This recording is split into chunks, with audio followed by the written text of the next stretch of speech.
Allez-y.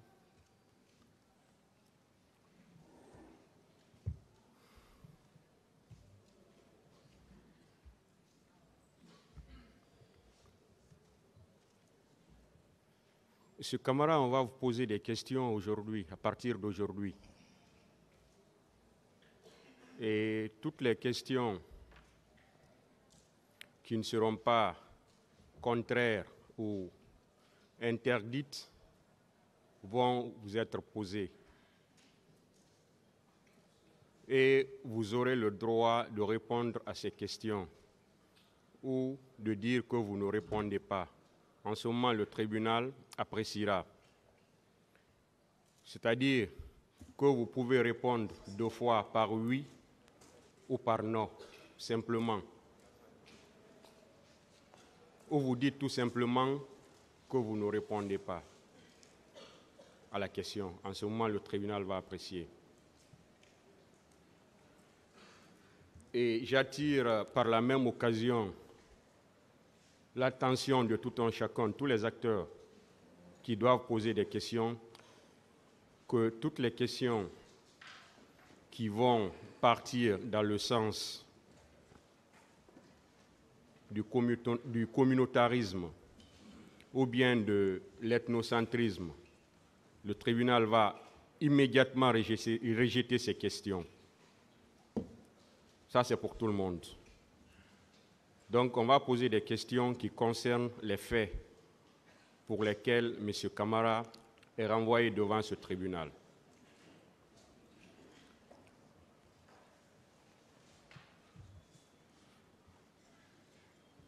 M. Moussa Dadis Camara, Présent.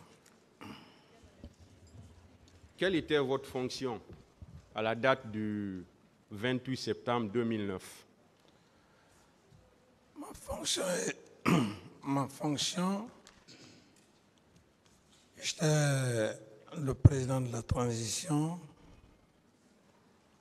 à l'époque. Je n'ai pas compris. Vous étiez président de la transition? Oui, à l'époque, chef de l'État, président de la transition. C'était tout? Président de la transition, chef de l'État. Parfait, oui. Il n'y avait pas un autre titre? Bon, le titre, commandant en chef des forces armées et premier magistrat. Bon, ça, c'est des titres honorifiques, mais simplement la fonction réelle, c'est ce que je viens de dire, fonction de chef de l'État, président de la transition. Et quelles étaient vos attributions? Mes attributions, comme tout chef d'État, j'avais un gouvernement, lequel gouvernement avait un premier ministre, et le premier ministre avait les ministres en son sein. Et dans la composition du gouvernement. Je parle de vos attributions. Mes attributions. Parce que vous avez d'abord décliné vos titres. Voilà, les attributions qui sont liées à ces titres-là. Mes attributions, je coordonnais toutes les activités de l'État, toutes les activités des ministres. Je veux dire, du Premier ministre au dernier, je coordonnais toutes les activités. C'est tout? Oui. Monsieur Camara, est-ce que vous avez été tenu au courant du meeting ou de la manifestation organisée par les forces vives à la date du 28 septembre 2009? Oui, effectivement, Monsieur le Président, oui. Quand est-ce? À quel moment? Je fus informé bien avant mon départ du 26 à l'Abbé. Et comme tous les leaders politiques à l'époque passaient me voir, et ils avaient jugé nécessaire de manifester. Et pendant ce temps, j'ai reçu comme quoi le 28 septembre était prévu pour la date. Et qu'est-ce que vous avez fait quand vous avez appris cette manifestation ou ce meeting? Qu'est-ce que vous avez fait?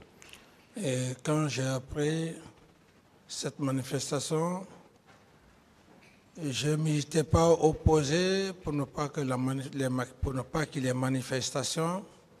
Simplement, c'était par rapport à la date que je me suis dit que la manifestation à la date du 28 septembre ne serait pas normal compte tenu de notre histoire. Et comme je l'ai si bien dit, j'ai dit que la manifestation pouvait être reportée. Et c'est ce que d'ailleurs j'ai fait. Et j'ai fait intervenir les leaders religieux, à savoir Monseigneur Vincent Coulibaly à l'époque et le grand imam de Conakry, et puis les 4 communautés régionales pour essayer d'intercéder afin que la manifestation soit reportée par cette date, compte tenu de l'importance que je voulais marquer à cette date. Et comme je l'ai si bien dit hier ici, mon objectif, c'était de faire le 28 septembre une date historique et que les nouvelles générations ne puissent simplement pas penser que c'est le 2 octobre. Est-ce que vous avez réussi à le faire? Je n'ai pas réussi, Monsieur le Président, très malheureusement, le faire. Vous n'avez pas réussi et après vous avez appris que la manifestation a eu lieu. Oui, j'étais dans ce siège et du moment que les charges étaient venus me voir, je partais au Fouta.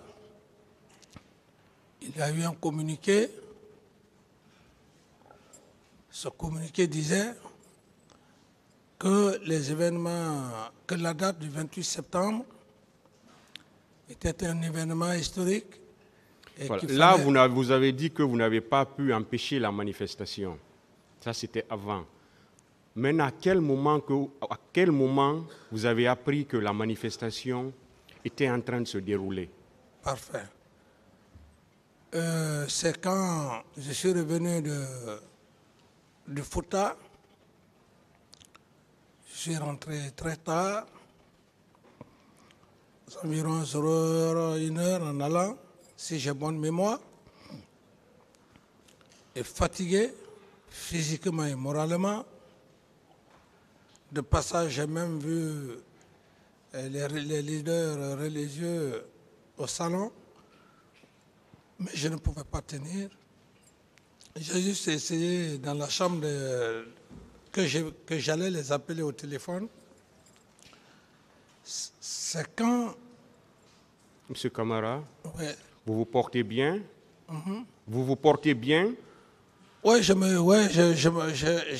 va, Monsieur le Président, ça va, ça ne peut pas vraiment... Vous êtes en mesure de tenir les questions et de les répondre? Oui. Alors donc, c'est dans Je veux savoir Ouais. à quel moment vous avez été informé que la manifestation est en train de se tenir. C'était aux environs de... je fus informé que la manifestation devrait avoir lieu à 1h, pendant que j'étais en train de dormir. Et qu'est-ce que vous avez fait en ce moment, quand vous avez été informé que Et la quand manifestation j'ai devait été- avoir lieu? voilà, quand j'ai Qu'est-ce que été- vous avez fait? Immédiatement, j'ai cherché à joindre... la première personne qui est venue à mon idée, c'était M. Sida Touré. J'ai dit, je vais essayer de joindre M. Sida Touré. Et à l'instant, directement, on m'a donné le téléphone. Ils ont composé le numéro, j'ai échangé avec M. Sidia. Et nos conversations M. Sidia m'aurait dit que ce n'était pas la peine et qu'il ne pouvait plus maintenant joindre les autres pour que les manifestations soient reportées. Entre-temps, il y a eu défectuosité du réseau. Et comme j'ai vu qu'effectivement, ce qu'il a dit, c'était logique, aussitôt j'ai repris mon sommeil. Voilà. M. Touré vous a dit cette nuit que la manifestation allait avoir lieu. Après, votre ligne, la ligne s'est coupée. Voilà, vous n'avez pas pu continuer la conversation avec lui. Voilà, il a dit. Vous vous êtes recouché, vous êtes couché. Parfait, parfait. À quelle heure vous vous êtes réveillé? C'est aux environs de 10 heures. Si j'ai bon mémoire, c'est dans la matinée. Et à quel moment vous avez été informé que la manifestation ou le meeting était en train de se tenir? Il y a eu deux phases, c'est ce que je vais vous expliquer, Monsieur le Président. Calmement. La première phase, je rentre à l'abbé, de l'abbé, je rejoins ma chambre. Entre-temps, pendant mon sommeil, on me dit que la manifestation a lieu. C'est en ce moment-là que j'ai essayé d'échanger avec M. Sidia Touré, qui m'aurait dit qu'à cette heure, qu'il ne pouvait plus rejoindre ses collègues. Fermez les téléphones, s'il vous plaît. Donc, ça, c'est la phase 1. La phase 2, dès qu'il a dit ça, immédiatement, j'ai repris mon sommeil. La phase 2, c'est aux environs de 10 heures dans la matinée qu'on m'a réveillé pour dire que effectivement que la manifestation a eu lieu. Voilà, Qui vous a réveillé, ce camarade? Mon officier d'opération, paix à son âme, Joseph Makambo. Et qu'est-ce qu'il vous a dit quand il vous a réveillé?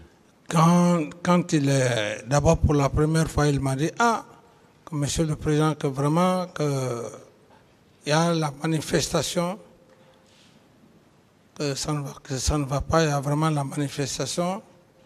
Bon, quand il a dit, c'est en ce moment-là, aussitôt, je suis sorti. Moi-même, je voulais m'y rendre au stade, pensant évidemment que cette population avait de la sympathie pour moi.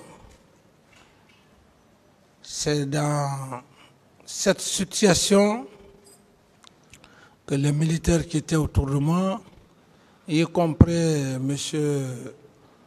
Aboubakar Toumba, quand ils m'ont vu sortir, j'ai dit que je vais aller à la rencontre des leaders. C'est là où les militaires sont venus pour me dire non, Monsieur le Président, il ne faut pas aller. Et Toumba, comme il était effectivement l'aide de camp, il m'en a dissuadé. J'ai vu effectivement, ils ne m'ont pas laissé monter dans le véhicule. Et donc, ils m'ont ramené au bureau, au salon. Ça veut dire que vous, dès qu'on vous a réveillé, vous avez voulu vous rendre au stade? Oui, parce que... Pour parler aux leaders, voilà. Ce que vous venez de dire, et vous avez été empêché. Voilà. Vous avez été empêché, vous n'avez pas pu vous rendre au stade. Parfait. C'est ce que vous venez de dire. Parfait, parfait. Et qu'est-ce que vous avez fait? Vous n'avez pas pu partir, hein, mais qu'est-ce que vous avez fait pour arrêter ce qui se passait au stade? Monsieur le Président, d'abord la manifestation, je fus surpris parce que après mon voyage de l'abbé, je ne m'y attendais plus qu'il y aurait manifestation. du moment que j'avais déjà attiré l'attention des leaders, comme j'avais des leaders religieux, pour moi tout était OK. Alors à cette heure, on me dit que les gens doivent marcher. Le premier devoir, c'était d'avoir l'un des leaders charismatiques, M. Sidia. En ce moment-là, Monsieur le Président, je ne pouvais pas prendre aucune autre disposition pour ne pas enfreindre aussi à la liberté. Je ne pouvais pas enfreindre. Quelle autre disposition aurais-je prise du moment que M. Sidia dit qu'il ne peut pas reporter la manifestation? Monsieur Camara, Oui. est-ce que vous savez ceux qui se sont rendus au stade? Oui, à ma connaissance, la personne qui s'est rendue au stade, Vous pouvez me citer certains noms? voilà. Donc, dans cette situation, comme je venais de le dire, quand je voulais monter dans la voiture, M. Toumba, qui était mon aide-camp, mon homme de confiance, d'ailleurs, je puisse le dire, mon homme de confiance à l'époque, il a personnellement contribué afin que je ne parte pas au stade. Et donc, je suis revenu au bureau. Mais à mon fort étonnement, on vient me dire que M. Toumba est au stade. Donc c'est la seule personne, parce que là, on me l'a informé qu'il est au stade. Ils ne m'ont pas dit que tel ou X est au stade. Monsieur Camara, en votre qualité de chef de l'État, Oui. président de la transition, commandant en chef des forces armées, premier magistrat du pays à l'époque, vous n'avez pas pu connaître les noms de quelques personnes au moins qui se sont rendues au stade pour commettre ces exactions? Non, Monsieur le Président, vous avez parlé dans un cadre restreint par rapport à mon mouvement vers mon véhicule de commandement. C'est dans ce contexte que... C'est vous qui mettez dans ce cadre-là. Moi, je vous ai demandé, est-ce que vous pouvez citer le nom de certaines personnes à votre connaissance, s'il vous plaît? Parfait. À votre connaissance, qui se sont rendus au stade du 28 septembre pour commettre ces exactions? Parfait, effectivement, Monsieur le Président. Vous voudrez d'ailleurs bien m'excuser parce que, après tout, c'est un devoir pour moi de répondre à des questions très précises, ne pas faire des commentaires. C'est pourquoi je suis resté dans cet esprit, pensant que c'était, disons, dans ce contexte. Mais puisque vous n'êtes pas dans cet esprit, je ne voudrais pas trop m'évader, parce que quand vous ne me posez pas une question, je ne vais pas essayer de faire des commentaires. C'est pour cette raison que je me suis arrêté uniquement à M. Toumba par rapport à ma position. Mais, entre-temps, j'ai aussi appris que le colonel Tevro était au stade.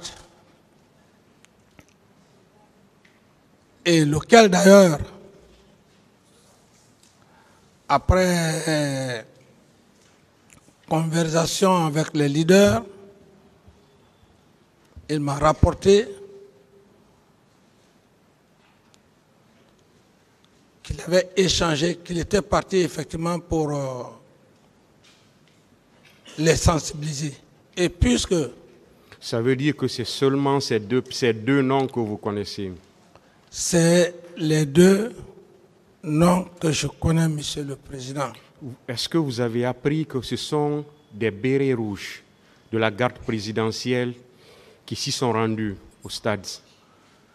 À ce niveau, lorsqu'il y a eu les massacres, c'est en ce moment, la presse, tout le monde disait que les bérets rouges du président Dadis, à la tête de son aide de camp, M. Toumba, sont allés au stade, les bérets rouges. Donc ça, c'est ce qui était vraiment courant.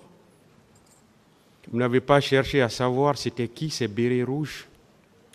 Non, ici, du moment que le commandant Toumba s'est déplacé, sans mes instructions, sans mon ordre, s'y rendre au stade de son gré. Et je me suis dit qu'il ne peut pas aller au stade sans quelques éléments de l'unité. Donc, quand cela s'est passé, mon idée est partie directement des éléments qui composaient le régiment, qui sont partis avec M. Toumba. Ministère public, des questions.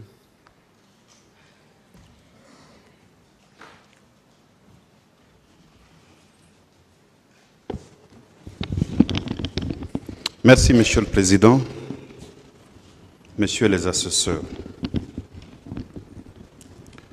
Monsieur Moussa Dadis Camara,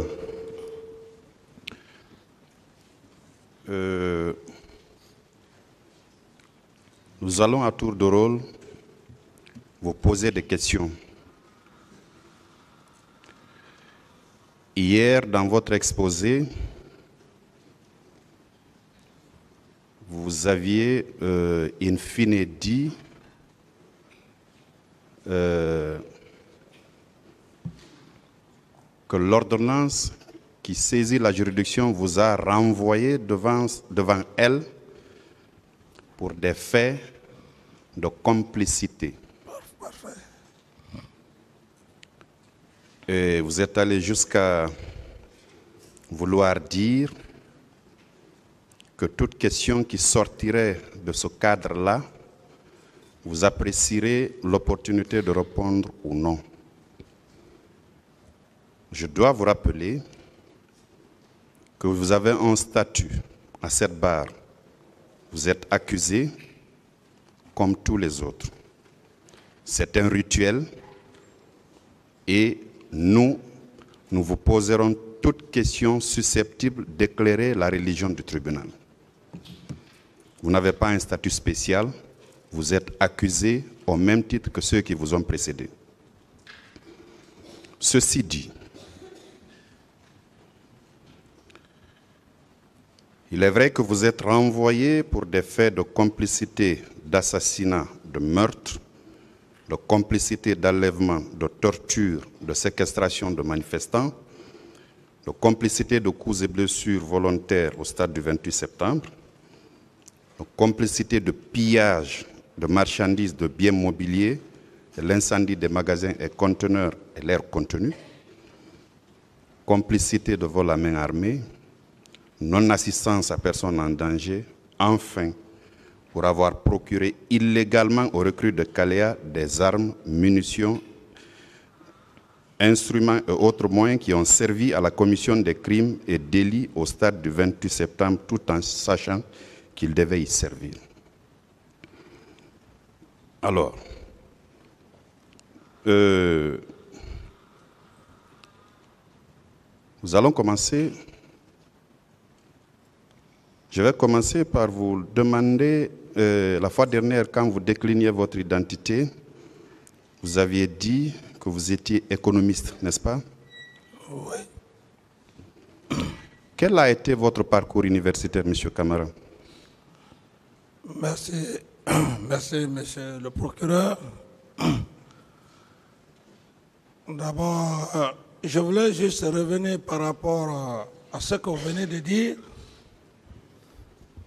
Lorsque vous dites que je n'ai pas un statut particulier, ça me frustre Parce que je ne l'ai pas montré devant cet auguste tribunal.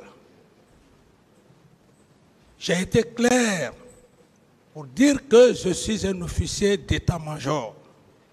Lorsque, monsieur le procureur, vous faites allusion par rapport à votre article même, de l'article 19-20, je ne voudrais pas que ça donne une connotation comme si moi j'ai un statut particulier. Je n'ai pas un statut particulier de chef d'État. Je suis là comme un accusé, comme tous les autres, en ma qualité d'officier d'état-major. Je voulais juste cette précision. Vous ne m'avez pas compris. Excusez-moi, vous ne m'avez pas compris. Voilà. Ce que j'ai voulu dire, à l'image de tous les autres qui sont passés avant vous, qui n'ont pas défini la manière par laquelle nous allons poser de questions, j'ai commencé par vous dire que nous poserons toutes les questions susceptibles d'éclairer la lanterne de la juridiction de jugement. Merci, pas de problème, monsieur le procureur. Et que vous êtes accusé au même titre que tous ceux qui vous ont précédé. Parfait, monsieur. Vous avez compris? Oui, j'ai compris. Oui. Voilà. N'enlevez pas mes expressions de leur cadre. Merci bien. Allons-y. Alors, monsieur le procureur, je ne voudrais pas faire des commentaires sur mon parcours universitaire. Ce n'est pas l'objectif pour lequel je suis là. Ce n'est pas l'objectif pour lequel je suis là. Je vais être très direct. Je ne voudrais pas m'évader. Incorporé au sein des Forces armées en 1990. Faites un effort de parler dans le micro. J'ai dit incorporé au sein des Forces armées en 90, de la 21e promotion. Et je pense que ce parcours est largement suffisant, monsieur le procureur, à ma connaissance. Monsieur Camara. Oui. Ça allait être le second volet de ma question, mais le tout premier, c'est votre parcours universitaire. J'en ai besoin. Si vous n'entendez pas répondre aussi, le tribunal appréciera. Et je continuerai. Bon, c'est ce que j'ai dit, parcours universitaire.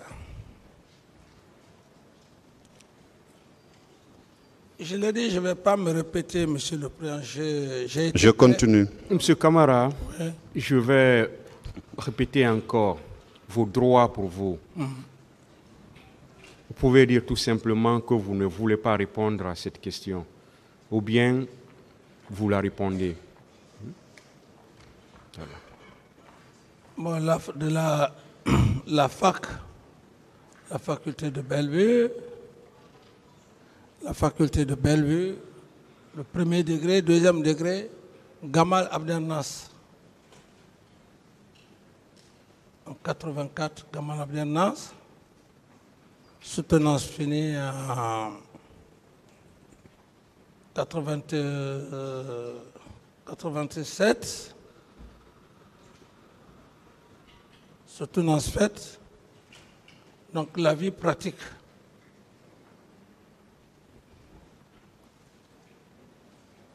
C'est tout? C'est tout, monsieur le procureur. Du premier degré, le second degré, parce qu'à notre temps, le premier degré consistait quoi? La première année, la deuxième année, la troisième année. Vous faites la troisième année, vous faites maintenant un concours pour accéder à l'université réelle. Très bien. Et cette époque, vous échouez en troisième année, on vous demandait si vous voulez travailler dans la fonction publique, ainsi de suite. Et ceux qui avaient la chance d'avoir le concours, ils accédaient directement à l'université. Donc c'était un peu notre système. Ce n'est plus comme aujourd'hui, de la première année, deuxième année, troisième année, ainsi de suite. À notre époque, il y avait une différence. Premier degré, deuxième degré, première année, deuxième année, troisième année, vous n'êtes pas considéré comme universitaire. Était seulement considéré universitaire que ceux-là qui avaient obtenu le concours d'admission pour Gamal. C'est pourquoi je parle de premier degré et de deuxième degré. Très bien. En quelle année vous avez intégré les forces armées guinéennes? En 1990. En 1990. Ouais. Quel a été votre parcours militaire? Parcours militaire,